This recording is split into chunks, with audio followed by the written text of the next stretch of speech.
Get on top! Hey guys, this is Sika, and I'm gonna show you ways today that you can make your performance kick ass. Just as a little note, I'm gonna touch base on the theoretical side of things, so musicianship wise, and I'm also gonna touch on the practical side, meaning performance, confidence, how you recover from mistakes. You're gonna see it in the video, so I hope you guys enjoy. Sit back and relax. Set you up to get on top. Get on top. Complicate. You guys, I cannot stress enough to you how boring this looks. Like, I understand nerves, trust me. The first 5 or 6 performances, even to this day, after like maybe 5 years of performing, I still get nerves. But you gotta learn to control it. No one is absolutely perfect, but that is no excuse. I'm serious. Every time I see someone just not move at all, the whole performance, no offense, but this is just brutal honesty, it's boring as shit. So what, my best advice to you, move around. You know, you have a stage, you don't have only one little tiny plank of just movement. You just move around, even if it's just headbanging. Just don't keep your feet together either. This does not look very good. This makes you look small, because if you want to be on the stage, you want not so much intimidating, but you want to feel a lot bigger. Even if you're a small person, you want to seem big, because you are on the stage performing for people that have come to see you. For example, if you're a guitarist, don't keep your legs together and don't just like stay still. If you're a singer, don't just stand behind the microphone and hide your face behind it because everyone wants to see you. If that means take it off the stand, fair enough. If you're a bassist, get into it, man. That thing's a monster of an instrument. I'm pointing to him here, over there. But seriously, all you gotta do is just move, man. It's contagious. It's very hard to get into a performance when I'm seeing people that just stay completely still, and I'm sure a lot of people, even people that aren't musicians, can agree with me on this. So this is very important. So just practice your confidence.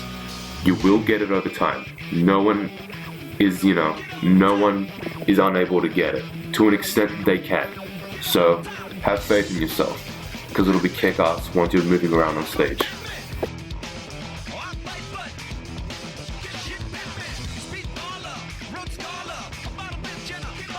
The importance of this is ridiculous. I cannot tell you how many performances I've seen where people have not tuned their guitars even just a tiny little bit, and I'm hearing it in my ears, and it's just a musician's ears, but even someone who's tone deaf can notice that it's a little bit out of tune. I'm honest. Again, brutal honesty. It's freaking horrible just hearing an out of tune guitar. Like, if you want an example, here.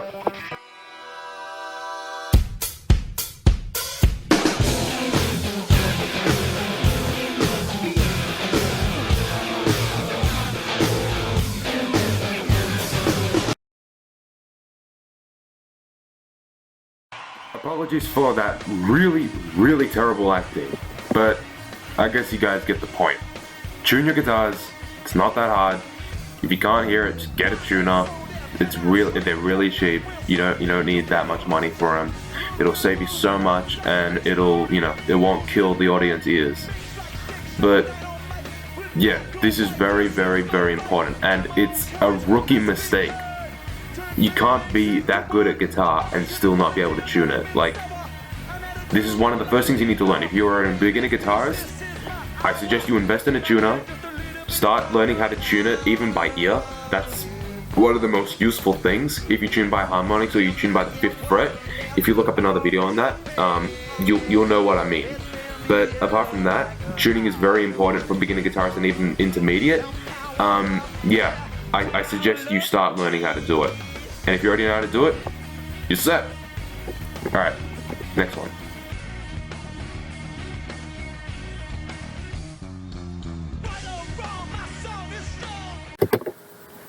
Okay, so I'm going to be using the theoretical side and the practical side for this, meaning this involves performance and musicianship. So I'm going to be making the same mistake twice, but the difference is the first time I'm going to recover the wrong way. And and I'll show you what I mean by the wrong way, and the second time will be the right way. So the first time, okay, so this song that I'm going to use as an example is Seven Nation Army. So I'm going to screw it up. I'm going to do the same mistake. So I'm just going to do one wrong chord at the end. So 1, 2, 3, 4.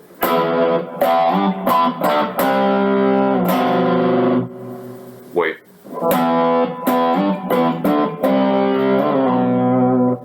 Okay, so what was wrong about that is I took a very long time to recover. I let people know that it was a mistake. A lot of musicians and a lot of music teachers will tell you this. My best possible advice is just keep going. I know everyone tells you that, but it's the only way.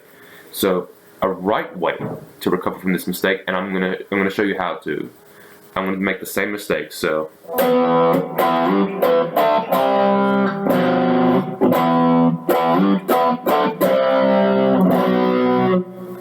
Is the mistake noticeable? Of course it is. But did I make it a lot less obvious? Yes. And people are going to appreciate that a lot more. People appreciate the recovery, not what it's supposed to sound like, but because you screwed it up, it sounds like this now, and it's really obvious. I hope you know what I mean by that. So this is something that's very, very fixable. So I suggest work on this with your guitar teacher, with your drum teacher, whatever. This goes for any instrument. Next point.